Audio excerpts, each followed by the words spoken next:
esta tarde. Un saludo a todos con mucho amor. Siempre me agrada poder ver todos sus rostros.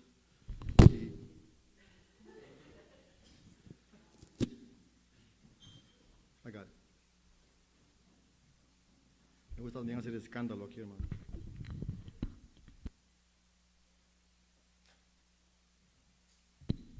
Ahora sí. Le puse gorrita y le puse en aguas también, mire.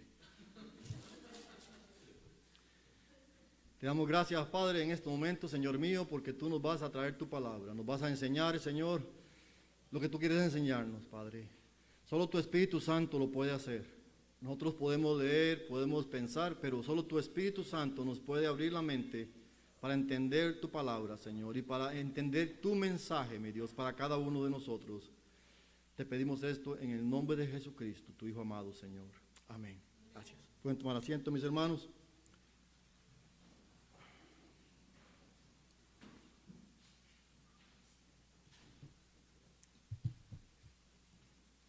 ¿Cómo están con respecto a lo que estudiamos la semana pasada? ¿Recuerdan?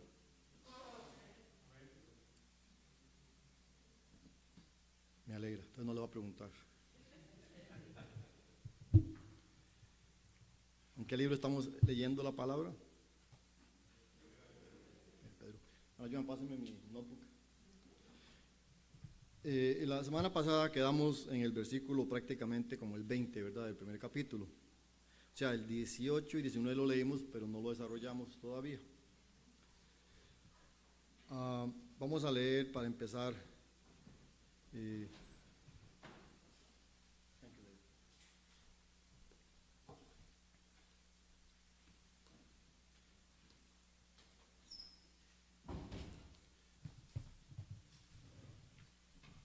Primero que nada, les quiero dar el título porque así ya queda estructurado la enseñanza.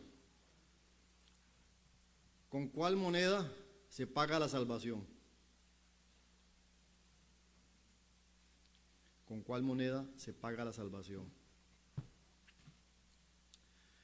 Este capítulo nos va a hablar de la importancia, la relevancia que tiene creer en Jesucristo como el sacrificio último para nuestra redención.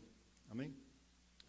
Lo que sucede es que antes de entrar en el capítulo, quiero entrar en algo que nosotros sabemos y no practicamos.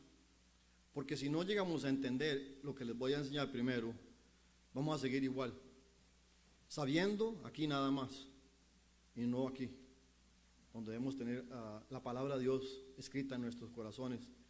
Dice la palabra que antes Dios le dio a Moisés en unas tablas de piedra los 10 mandamientos, ¿verdad? Pero dice que ahora Él escribe en nuestros corazones lo que Él quiere de nosotros. Amén. ¿Cómo se puede explicar el valor que le damos a algo? Alguien que me quiera decir, ¿cómo explica usted el valor o el valorar, digamos? ¿Cómo valoramos lo que recibimos? O sea, yo creo que todos ustedes alguna vez han recibido algo, ¿verdad? Espero que sí. Si no, me pongo a llorar con ustedes. ¿Y qué es lo que a uno le deben hacer cuando a uno le dan algo? Levanten la mano. Agradecemos. Dice que hay que agradecer, ¿verdad? Hermano Juan. Y pagar de la misma manera. Si te dan algo, ser recíproco, o sea, pagar con la misma manera. Okay. Amén. Dar algo de vuelta. Chris? Take care of it. Yes. Cuidar lo que nos han dado. Y estamos hablando, puede ser de cosas materiales, ¿verdad? A veces nos dan amor, ¿verdad? Hermana Cristina. Apreciar. Muy bien, hermana. Sí, apreciar es valorar, ¿verdad? La palabra reconocer, muy bien.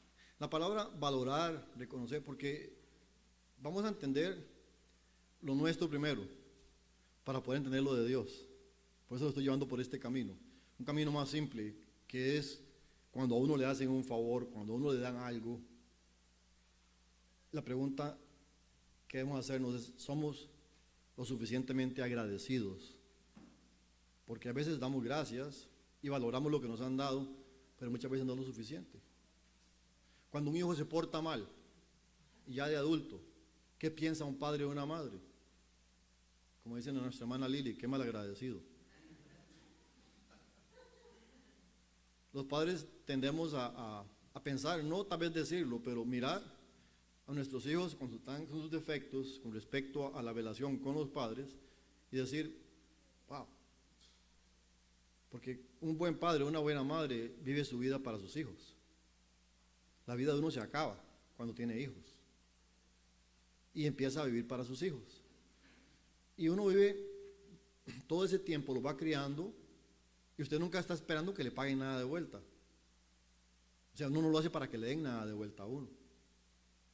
Porque el verdadero amor es así. El verdadero amor da sin esperar nada de vuelta. Sin esperar recompensa.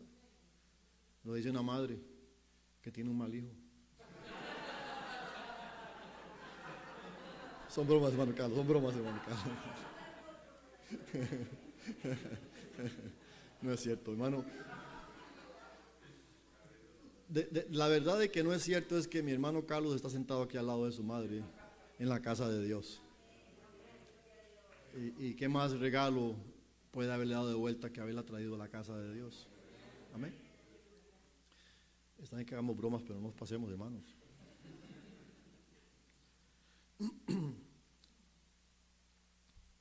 Vivimos resentidos todo el tiempo.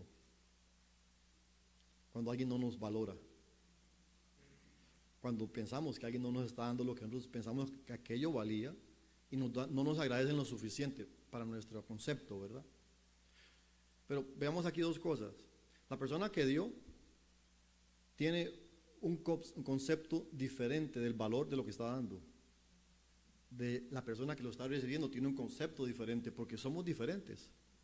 Entonces muchas veces no es que la otra persona no valoró, sino que esa es la magnitud mayor de esa persona para agradecer, que también nos llega a la mitad de la tuya, porque somos diferentes. Pero caminamos esperando que todos seamos iguales, y no somos iguales, hermanos. Todos somos diferentes. Amén. Entonces empecemos por eso, de que la otra persona no tiene la capacidad tuya, o tal vez tiene más capacidad que tú, solo Dios lo sabe, para medir y valorar y ser agradecidos, reconocer, porque a veces ni siquiera reconocemos de que nos hicieron un favor. Amén. Y estoy hablando de las cosas simples, porque como les digo, si nos metemos a hablar de Dios directamente, todos vamos a decir que somos agradecidos con Dios. Lo vamos a decir, pero no lo vivimos.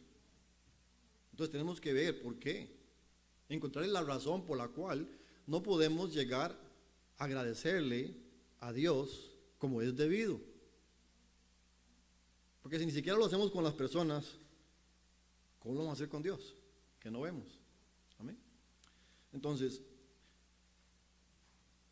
si nosotros, la palabra reconocer, la palabra valorar, son sinónimas, en cierta manera. Dice, es estimar el valor, el mérito o las cualidades de alguna cosa. Es una determinación tomada por un concepto de diccionario, pero ustedes lo han dicho todos, o sea, no es tan largo de la realidad. Ser agradecidos. ¿Qué es ser agradecidos? Vea que estamos como en un kinder, ¿verdad? Porque estamos haciendo preguntas de palabras que todos conocemos y sabemos. Y usted puede sentarse aquí y decir, bueno, ¿qué le pasa al pastor? ¿Quién no sabe qué es ser agradecido? Un mal agradecido. ¿Quién quisiera decirme con un ejemplo qué es ser agradecido? Y no hablemos de Dios en estos momentos todavía. ¿Alguien? ¿Nadie? ¿Una estrella? ¿Va a durar? ¿O es rápido? Ok.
Gracias, hermana. Aunque ese amor es para todos, no solo para los pastores, especialmente para la pastora, ¿verdad?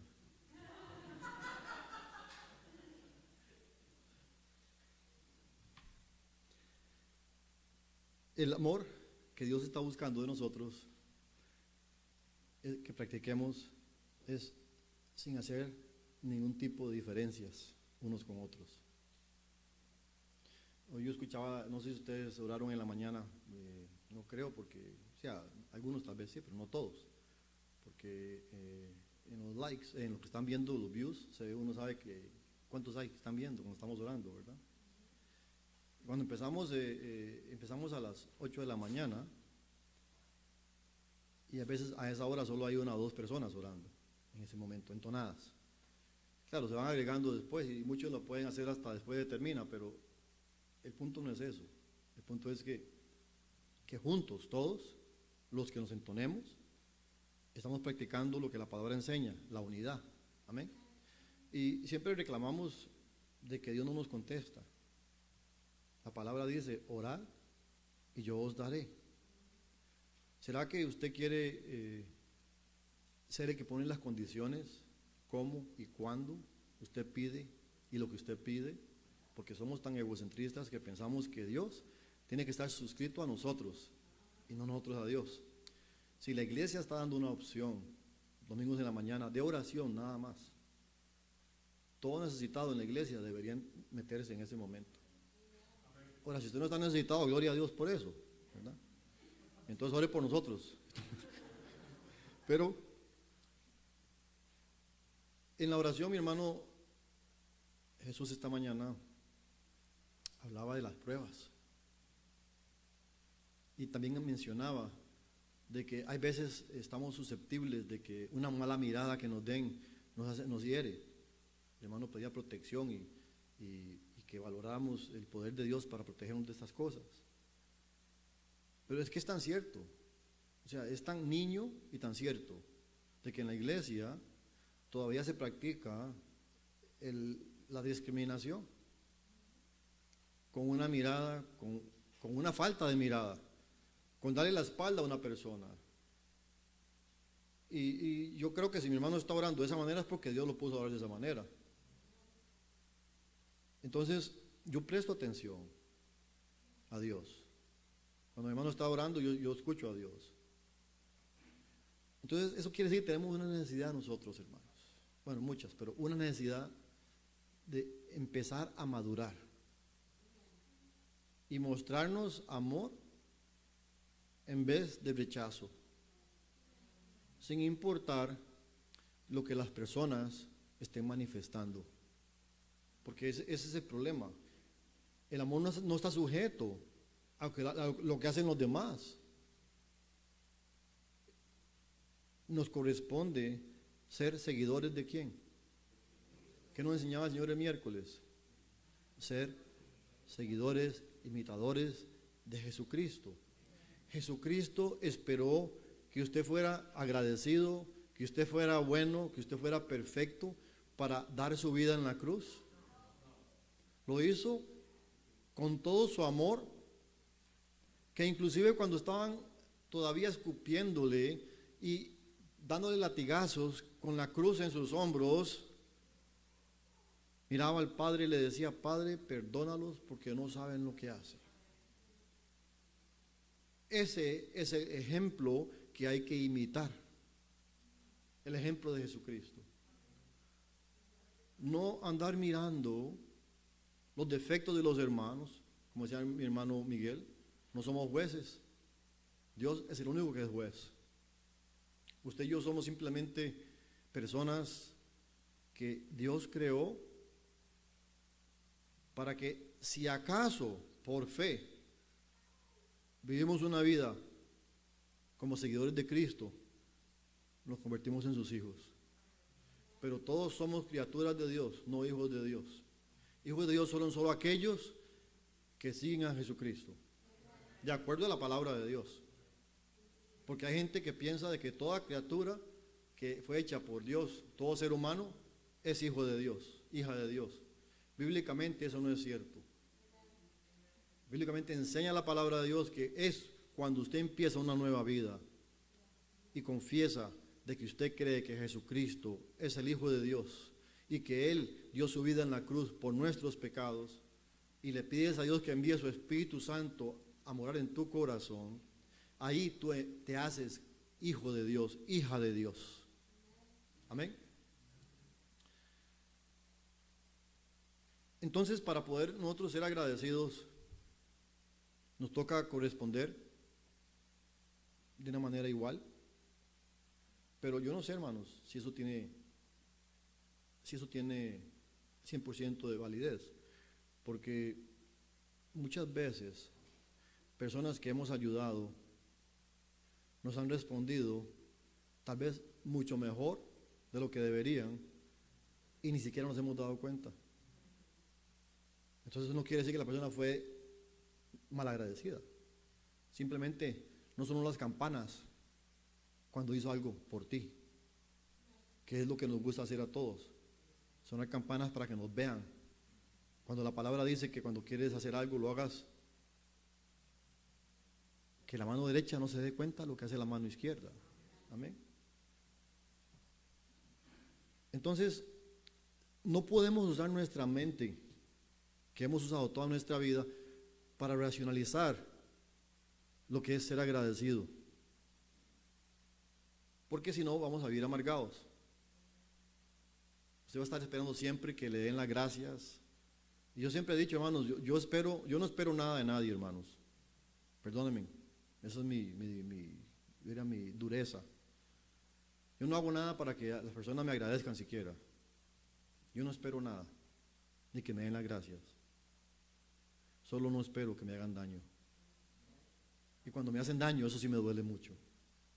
Porque no hice un favor para que me dijeran: ay, muchas gracias, te lo agradezco, te lo voy a pagar de vuelta. No, no me interesa, a mí me lo paga Dios.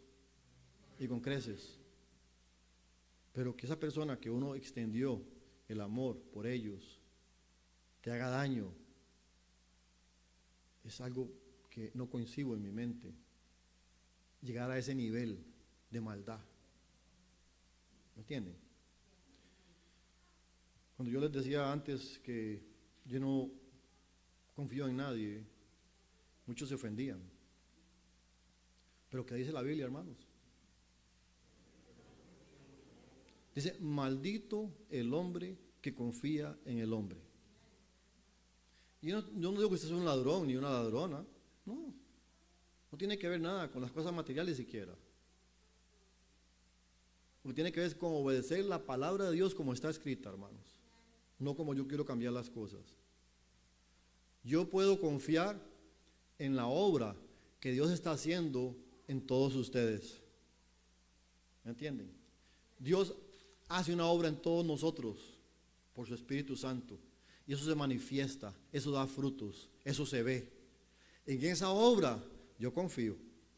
Yo confío cuando mi hermano Miguel se para aquí al frente a dirigir el servicio, que lo que está diciendo es palabra de Dios. No porque mi hermano Miguel lo está haciendo, sino porque Dios lo está usando. Amén. Pero cuando estamos jugando fútbol, yo no confío en el hermano Miguel.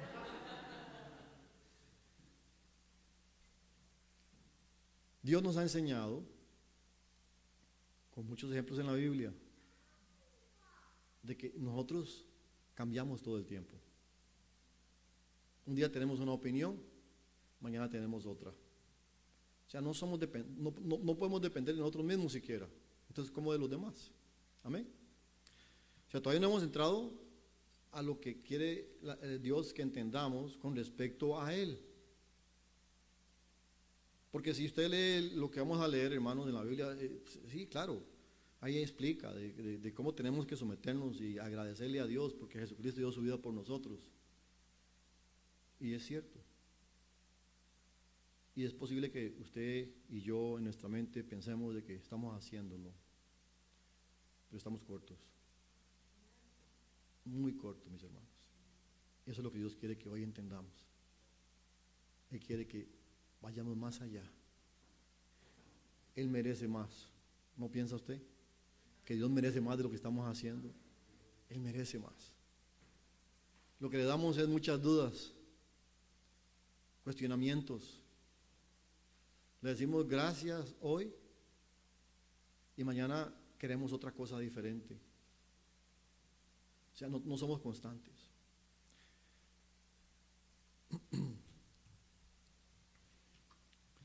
Vamos a leer para empezar en Ezequiel.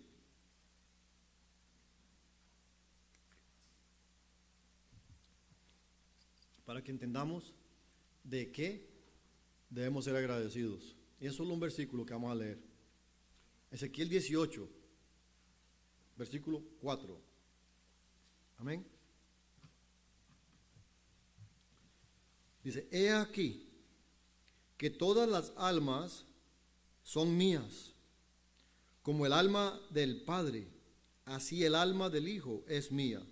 El alma que pecare, esa morirá.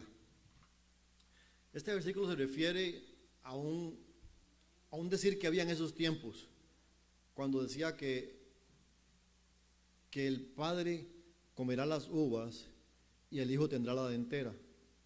En otras palabras, usted se come mucho dulce, sus hijos van a tener caries en los dientes. Es más o menos lo que quería decir. Pero era un decir nada más. Y aquí la palabra dice, ya no será más así, dice Dios. Ahora el que pecare, esa alma perecerá, morirá. Estamos hablando de que el hombre que pecare para Dios estaba muerto. Amén. Estamos muertos en delitos y pecados, dice la palabra de Dios. O sea, tenemos que ver dónde estábamos primero, hermanos. Porque yo creo que si no reconocemos dónde estábamos, nunca vamos a agradecerle a Dios lo suficiente. ¿Dónde estábamos, hermanos? No piense en la depresión. La depresión, usted estaba deprimido porque usted había hecho otras cosas antes de eso. La depresión no llega a la vida de uno. Los problemas no llegan a la vida de uno por nada. Son consecuencias de la vida que uno está viviendo. Una vida sin Dios. Una vida donde usted toma decisiones para usted, como a usted le parece lo mejor. Y aunque no fuera con malas intenciones, usted no tomaba en cuenta a Dios. Y por eso sufríamos. Y es como una adicción. Usted comete un error y quiere tapar ese error con otra decisión diferente, pero tampoco vuelve a Dios a preguntarle a Dios, sino que continuamente seguimos en ese ciclo vicioso de hacer las cosas como mejor nos parece a nosotros y no le preguntamos al Señor. Hermanos, si estoy hablando de preguntarle a Dios, aquí no es cuento. No estoy hablando que usted coja la Biblia y empiece a leerla para que Dios le hable con un pasaje. No, póngase a orar y pregúntele a Dios específicamente: Señor mío, ¿qué quieres que yo haga con esto, Padre? ¿Qué tengo que hacer, Señor? Dímelo, yo estoy escuchándote, Señor. Te lo suplico. Suplíquele a Dios. Dígale que usted necesita respuesta porque usted no quiere tomar decisiones ya más por usted mismo, por usted misma. Que usted necesita de Él para no seguir sufriendo. Amén. Hay por ahí una secta que dice para de sufrir, hermanos. Y lo que hablan nada más es de mandar peticiones en una carta y tienen un contenedor en el medio como una pecera gigante y meten las cartas ahí en el aceite, que tienen un aceite ahí, la echan ahí. Dice, Dios está contestando todas sus peticiones y las echan ahí, hermanos. O sea, eso parece brujería más bien. La palabra de Dios no dice, traiga las cartas para ungirlas en aceite, en ninguna parte. ¿Hay alguien enfermo entre vosotros? ¿Qué dice la palabra de Dios? Tráelo a los ancianos para que lo unjan con aceite. Pero toman y hacen variaciones de lo que la palabra describe. Porque ellos quieren concentrarse en lo material. Le predican a usted que usted va a tener suceso en lo material. Y las iglesias están llenas de gente que se queja de que les piden diezmos y limosnas. Pero están llenas las iglesias. Porque el ser humano lo que está buscando es lo material. Por eso ni siquiera le preguntan a Dios lo que van a hacer, porque la mitad de las veces saben que lo que está haciendo está mal. Es para ganarse algo más. La gente en sus negocios miente todo el tiempo. Yo por eso no trabajo bienes raíces, hermanos. Porque la espera de los demás, hermano Carlos, no se ofenda. Ya lo he dicho antes, ¿verdad, hermano? Lo hemos hablado de todas maneras. Mire, hermanos, usted le dice a una persona la verdad de bienes raíces y se va donde otra gente y compra la casa que usted le dijo que no comprara porque aquel otro sí le mintió. Le preguntan a uno, ¿y cuánto va a pagar por mes? Bueno, la casa vale $400,000. Usted va a pagar como $2,000 por mes, le dice el agente que no habla con la verdad.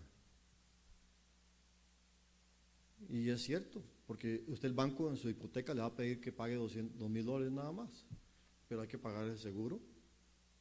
O sea, hay que pagar otras cosas, el PMI. Al final usted termina pagando $3,000 y encima viene la calefacción que vale $500 por mes en el invierno. Cuando se da cuenta usted, la mitad de lo que usted, no le dijeron la mitad de lo que iba a gastar siquiera. Usted viene de una persona que es honesta en bienes raíces y le dice todo cómo es y no cree. Prefiere irse donde otro que le mienta a que le vendan una casa más de lo que vale y terminan siendo engañados. La ley impide que un agente de bienes raíces recomiende a un banco solamente, por ley. Usted puede recomendar 3 o 4 diferentes bancos si la persona le pregunta, pero no, usted va a una agencia de bienes raíces y ahí están las tarjetas del mortgage broker, y el mortgage broker le paga al broker de real estate debajo de la mesa para pagar sus anuncios en la televisión, en los periódicos, en el internet. Sucio, todo es sucio, ilegal. Pero así como lo hace la gente en bienes raíces para tener suceso, así lo hacen todos los demás en sus diferentes negocios que están montando. Si usted va a una tienda, le marcan el precio siempre más de lo que valen las cosas. Ahora, por ejemplo, hermanos, ustedes no son tontos, son inteligentes. ¿Ustedes creen de verdad que hay una inflación que se creó por la economía mundial, hermanos? ¿No se dan cuenta de que cogieron las excusas de la guerra de Ucrania con Rusia para mandar la gasolina a volar? Y ahora que están bajando la otra vez, dice que ahora Saudi Arabia va a bajar la producción para que suban otra vez la gasolina. Estamos siendo manipulados por todas partes. ¿Y por qué estamos hablando de esto? Porque esto es lo que ustedes y yo entendemos, la parte material. Si les empiezo a hablar de lo que dice la palabra en este versículo, lo vamos a decir, amén, gloria a Dios, qué lindo, gloria a Dios, y seguimos igual. Pero no podemos seguir en las cosas de Dios como estamos en el mundo, hermanos. Tiene que haber un impacto en nuestras vidas. Busquen en Colosenses, capítulo 1. Colosenses capítulo 1, versículos 13 y 14. Y recuerden, hermanos, que tienen derecho a participar, por favor.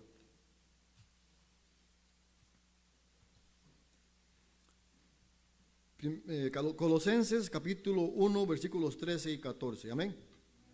Dice, el cual nos ha librado de la potestad de las tinieblas y trasladó el reino de su amado Hijo, en quien tenemos redención por su sangre, el perdón de pecados.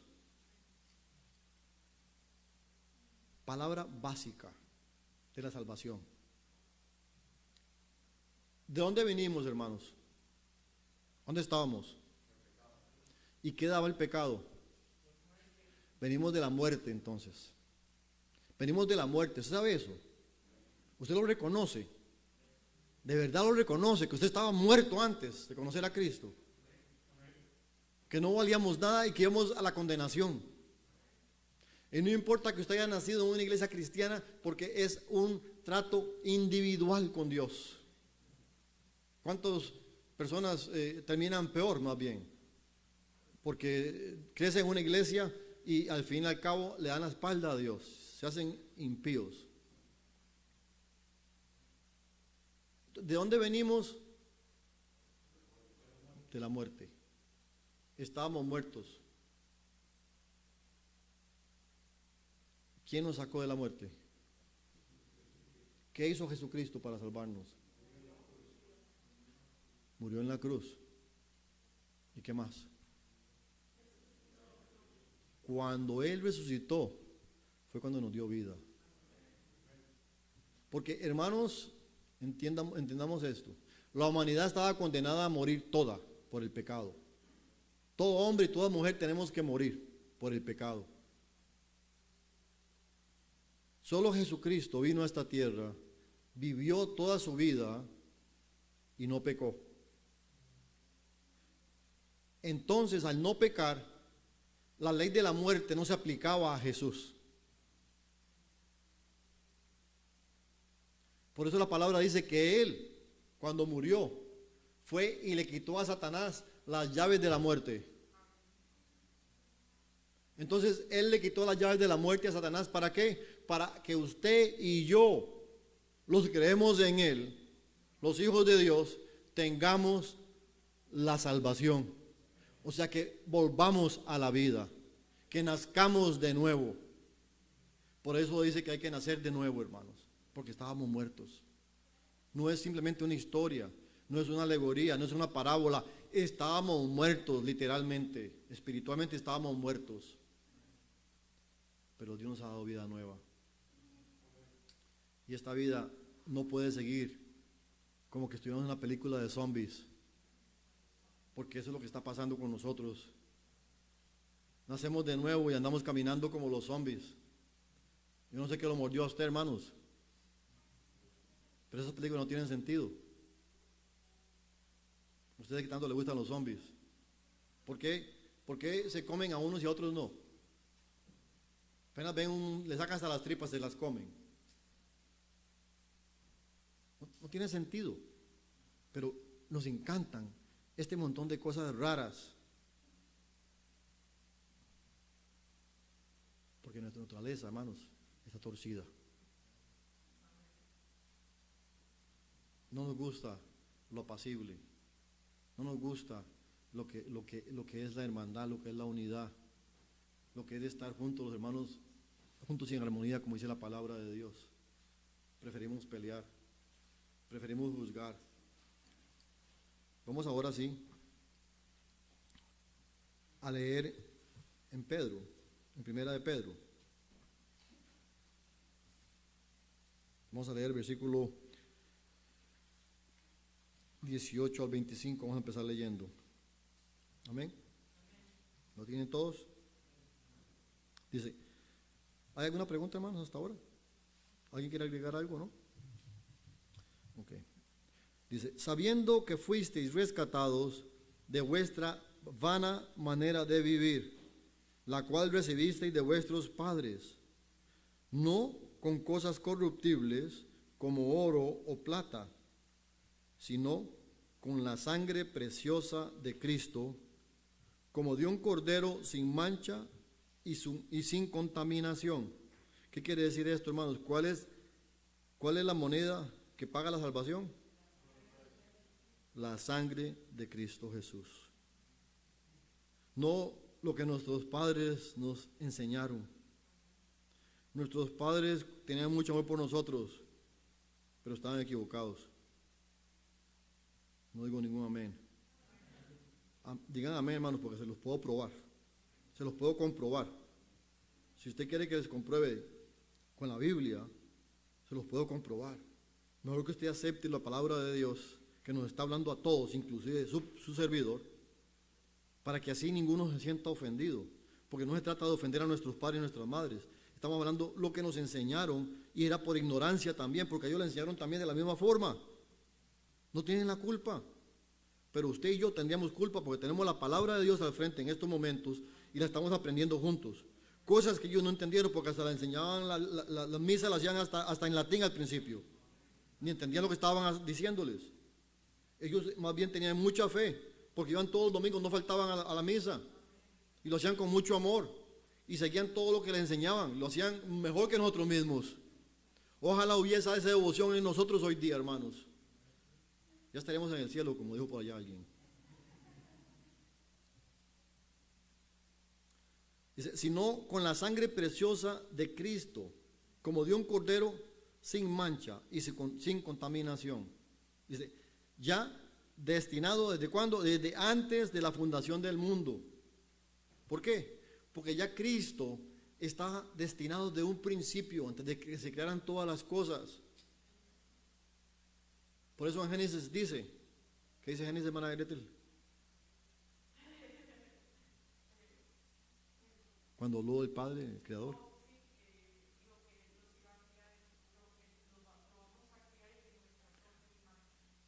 Cuando el Creador nuestro dijo que iba a ser al hombre, dijo, lo crearé a nuestra imagen. No dijo a mi imagen, dijo en nuestra imagen, porque ya Cristo estaba ahí. Porque para Cristo no hay tiempo, porque Él es el Hijo de Dios, hermanos. Él vino a vivir el plan de salvación por amor a nosotros. Pero Él estaba ya ahí con el Padre. Ya destinado desde antes de la fundación del mundo, pero manifestado en los postreros tiempos, ¿por qué? Por amor de nosotros. ¿Se dan cuenta? Aquí está claro, hermanos. O sea, dice, hemos leído, ¿verdad?, que fuimos rescatados en el 18, ¿verdad? ¿Rescatados de qué? No. ¿De qué? De la muerte. Estábamos muertos. Estábamos muertos en delitos y pecados. Y eso es lo que no entendemos. Queremos seguir enredándonos en las palabras bonitas para sentirnos bien, santificados. Pero estábamos muertos en delitos y pecados, hermanos, reconozcámoslo. De allá nos sacó el Señor, hermanos. Entendámoslo, reconozcámoslo, confesémoslo y pidámosle ayuda, porque si vamos a seguir toda la vida dándole vueltas a las palabras escritas sin el Espíritu Santo de Dios, nos vamos a condenar aunque estemos sentados todos los días en la iglesia, hermanos. Hermano Miguel tiene razón, hermano, se acabó la paciencia, hermano. Es por su culpa, hermano. Trajo profecía del púlpito, hermano. Y sabiendo que fuisteis rescatados de vuestra vana manera de vivir, la cual recibisteis de vuestros padres, no con cosas corruptibles como oro y plata, sino con la sangre preciosa de Cristo, como de un cordero sin mancha y sin contaminación, ya destinado de antes de la fundación del mundo, pero manifestado en los postreros tiempos por amor de vosotros, y mediante el cual creéis en Dios, quien le resucitó, ¿de dónde? De los muertos, y le ha dado gloria, para que vuestra fe y esperanza sea ¿en quién? En Dios. Dios le dice, mediante el cual creéis en Dios. ¿Mediante quién? Jesús. Creemos en Dios, que Él resucitó entre los muertos. O sea, Él estaba muerto y Dios le resucitó. Y le ha dado gloria, porque está sentado a la diestra del Padre, para que vuestra fe y esperanza sean en Dios. Ahora viene hablando de la fe. La fe. La fe que nos sacó de la muerte. ¿Tienes esa fe todavía? ¿Tenemos la fe del Señor? Digamos amén, porque la tenemos, hermanos. Estamos aprendiendo. Pero nuestra fe tiene que crecer. Es como un músculo, les he dicho y les he explicado eso. Véanme a mí y vean al hermano Cristo. Vean cómo los músculos míos están. ¿Cómo está el hermano Cristo? Así es la fe. La fe, hasta él le da risa, bandido. La fe tiene que ir creciendo, tiene que ser ejercitada. Amén. Y vean que mueve montañas. ¿Y cómo crece la fe? ¿Cómo se ejercita? Por medio de los problemas. ¿Ustedes quieren problemas? ¿Quieren problemas? Entonces quejen más. No queremos los problemas, pero van a venir de todas formas. Cuando vengan, apliquemos esta fórmula de que eso va a ser para hacernos mejores personas. Eso lo dice mucha gente hasta en el mundo, hermanos. Ellos lo dicen en el mundo, pero siguen igual.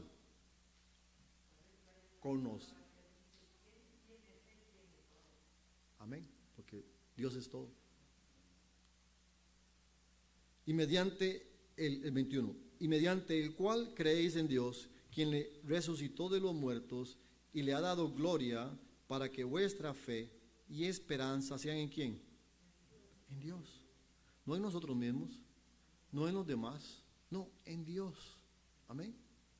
Habiendo purificado vuestras almas para la obediencia a la verdad mediante el Espíritu. Aquí viene la parte importante, hermanos. Para el amor fraternal no fingido, amaos unos a otros entrañablemente de corazón puro. Ahora se dan cuenta por qué estaba hablando yo de los malos ojos y esas cosas. No solamente fue porque el hermano Jesús mencionó algo, no es porque Dios lo usó a él para mencionar algo, porque estaba en la enseñanza de hoy, para amplificar lo que Dios quiere de nosotros. Dice, habiendo purificado vuestras almas, ¿quién la purificó, hermanos? Jesucristo, Dios. Dice, por la obediencia a la verdad. ¿Y cuál es la verdad? Jesús es la verdad. Estábamos muertos. Dios usó a Cristo para sacarnos de la muerte. Amén. Y si le obedecemos a la verdad, dice, ¿mediante qué? El Espíritu. ¿Se dan cuenta, hermanos? Usted no puede obedecer a Dios por voluntad propia. Solamente el Espíritu Santo de Dios nos puede ayudar a ser obedientes con el Señor. Amén. Dice, para el amor fraternal no fingido. ¿Alguien sabe qué significa la palabra fraternal? Explíquemelo. ¿El padre dijo, hermano? No. Viene la palabra hermano, o sea, la palabra hermano, sí. Fraternal, frater es hermano. El final de la palabra fraternal es un sinónimo que hace que ser hermanos. ¿Entienden? O sea, hace que se poseer lo que significa la palabra frater. O sea, que tenemos que ser hermanables, ser hermanos, compartir como verdaderos, pero dice que sin fingimiento. Porque yo no puedo decir que a ustedes, a ninguno de ustedes, yo relativamente puedo decir que no son personas que me abrazan con amor, que me dicen Dios te bendiga, que tienen una manera de conducirse correcta. Yo no puedo decir eso porque conmigo todos se portan bien, no sé con los demás. Pero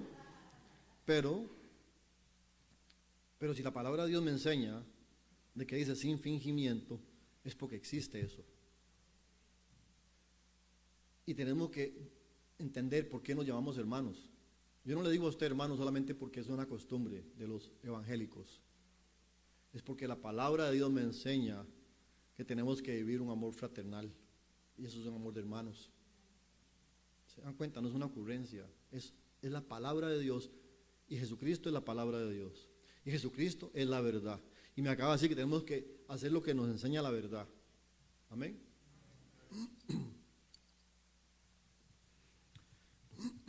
Perdón, hermanos.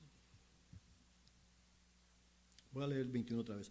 Mediante el cual creéis en Dios, quien le resucitó de los muertos y le ha dado gloria, para que vuestra fe y esperanza sean en Dios, habiendo purificado vuestras almas para la obediencia a la verdad mediante el Espíritu, para el amor fraternal no fingido. Amaos unos a otros entrañablemente, de corazón puro. Lo repite otra vez. Dice, no fingidos. Y ahora dice de amor puro, que significa lo mismo. Amén. ¿Por qué ustedes piensan que no está hablando Dios de esa manera, hermanos? ¿Piensan que es casualidad, que se le olvidó a Pedro de que lo había dicho, de que no hubiera fingimiento, y después dice que de amor puro? ¿Por qué nos dice Dios una cosa y la repite otra vez, hermanos? Dígame, ¿qué piensan ustedes? Para que entendamos. Hermana Cristina.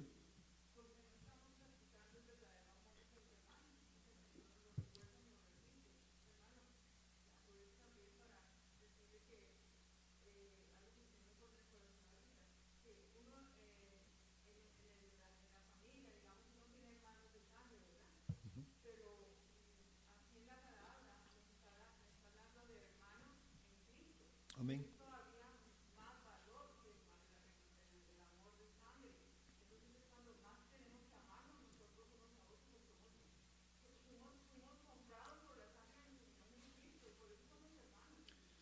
Amén. Nosotros somos hermanos por la moneda que pagó por nuestra salvación. O sea, la sangre de Cristo es la que nos hace hermanos. Amén.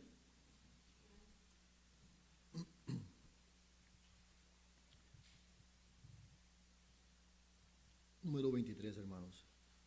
Siendo renacidos no de simiente corruptible, sino de incorruptible, por la palabra de Dios que vive y permanece para siempre. Dice renacidos, ¿se acuerdan? ¿Por qué renacidos? Otra vez.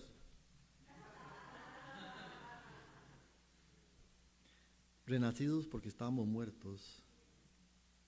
Renacidos. Dice, siendo renacidos.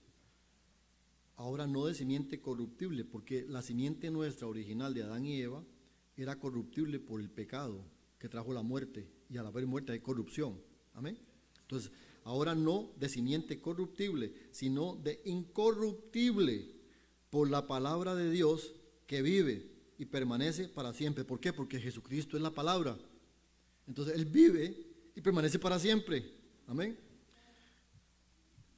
Dice ahora, porque toda carne es como hierba, y toda la gloria del hombre como la flor de la hierba. La hierba se seca y la flor se cae, mas la palabra del Señor permanece para siempre.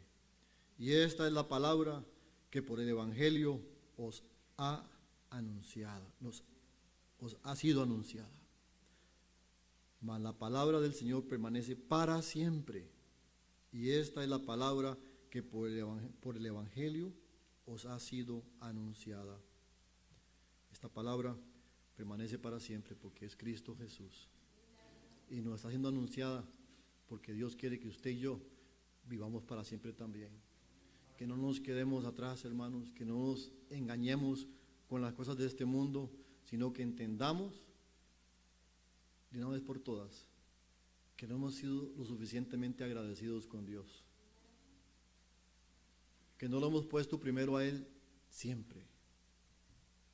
Lo ponemos cuando necesitamos de Él, pero cuando estamos bien no queremos saber de Dios. Mi opinión cuenta más en ese momento.